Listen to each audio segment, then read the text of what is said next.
For years, I tried to get this game to work, but I couldn't ever get more than like, I don't know, 40 FPS on the lowest settings. I didn't really know why. And to this day, I'm not even sure if they have actually just optimized it or I just turned out to not be a retard. However, I do know that they have made some major changes in the last year or so, as you have probably seen all over YouTube. In fact, it became pretty much one of my favorite games that I've played in quite a long time. As you can see, I have like 235 hours or so.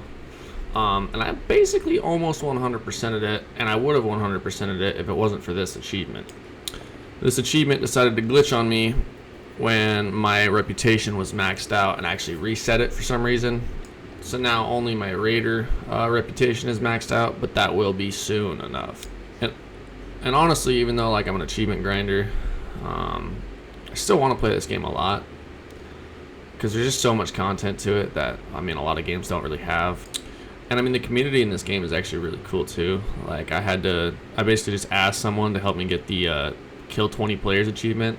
I offered them like $10 Venmo, and they helped me do it, and I didn't even have to pay them, even though I offered, which I thought was pretty cool. And they're constantly coming out with more and more updates, which in partly is due to the increased user activity due to the Fallout TV series, which has gained a lot of traction, which basically revived this game. And mind you, my 235 hours was playing this completely solo. It's an online game, and I feel like just how fun it was for me to play this solo. If you had friends to play this with you, I could see you playing this for like 1,000 hours. And that's on the low side. If you've ever played New World back in the day, like when it first released, that's kind of what this game felt like to me. But instead of the style that New World is, it's Fallout, which is awesome for Fallout lovers. Just makes it even better. I'm not sure if that comparison really added to what I wanted it to be, but maybe you get the point. The only really downside that I could think of would be that you kind of, you don't really have to spend $12 a month, but if you want to hoard items and basically stack up on everything, you kind of do need to spend the $12 because you just literally will not have enough space in your camp to hoard those items. Which again was smart on Bethesda's part, but a lot of people are not very happy about that. And to be honest, I don't really mind it, just because I don't know, $12 a month for the amount of enjoyment that I was getting out of it. It's like, oh well, whatever. But I could see if you were like a young kid that couldn't make money, it'd be kind of detrimental to your gameplay.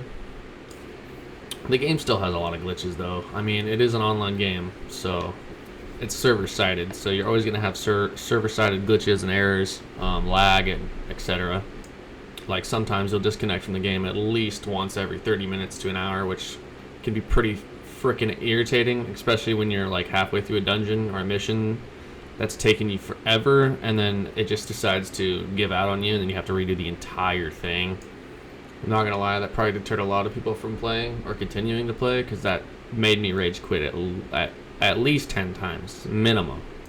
But sometimes you won't get disconnected for 7 hours. It really just depends, and I don't know why. I think it really depends on a lot of factors that Bethesda can't control, which is just what these types of games do.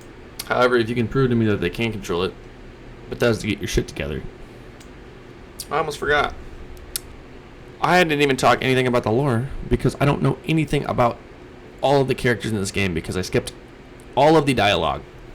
So if you're not an impatient bastard like me and can actually sit through and like comprehend things without needing to button mash through all the entire dialogue to get the dopamine going and get the game flowing, then there's probably way more to this game than I ever actually experienced.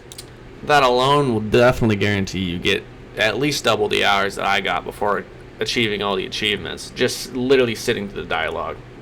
However, I'm not one of those guys, so sorry to tell you, I didn't do that. I'm not here to read a book. I'm not here to listen to someone talk. I'm here to play a game. And that's just the way my brain's wired again, dude. I don't know what else to tell you. I think Skyrim or Oblivion was like the only game that I could listen to NPCs talk, because the stuff they say is actually absolutely brain dead. And I'll admit, The few times I heard some dialogue to this game, it was actually pretty funny. It's not for me. So if you could compare this game's dialogue to, let's say, Skyrim or Oblivion, let me know how good it is, because I have not a single clue.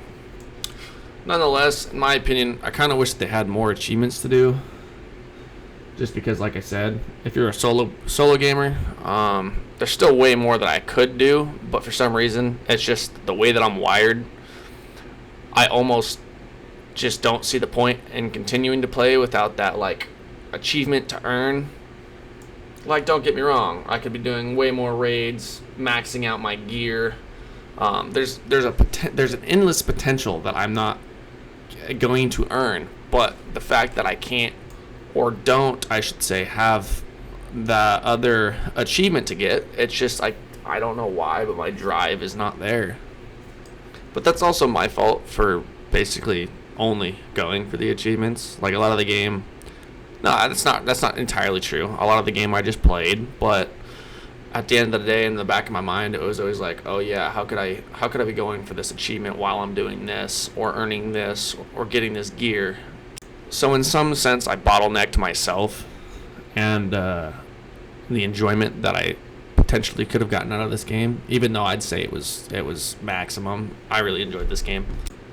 It just makes me wish that I could get the same enjoyment out of it that I don't think I'll ever get again. However, I would definitely recommend this game. I would say it's a solid 9 out of 10. I don't really think a game can ever be a 10 out of 10, but it could be like a 9 point something. But unless I literally have like 6,000 hours on it, then it's like, okay, I spent $60 on this game and it's wasted 2 years of my life. That's a 10 out of 10 right there. Experience, baby. Anywho, at the end of the day, as long as the game doesn't feel like it's a waste of your time, I think that's the most important thing that a game can do. I don't think I wasted any of my time playing this game. It was all enjoyment. So either wait for it to go on sale, or if you're one of those money-making buffoons, go ahead and buy it right now. Don't forget to subscribe. Thanks for watching.